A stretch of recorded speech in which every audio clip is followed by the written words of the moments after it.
Hi, alam mo,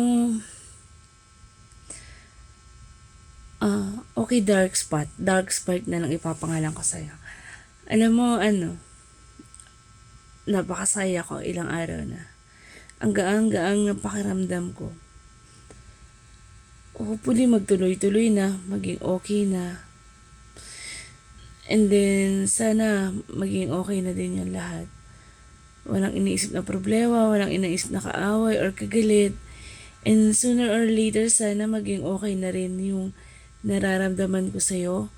Hindi na ganun kasakit, kagaya nung nararamdaman ko ngayon na parang wala akong nararamdaman na kirot. Ang nararamdaman ko na lang ngayon, which is yung pangamba.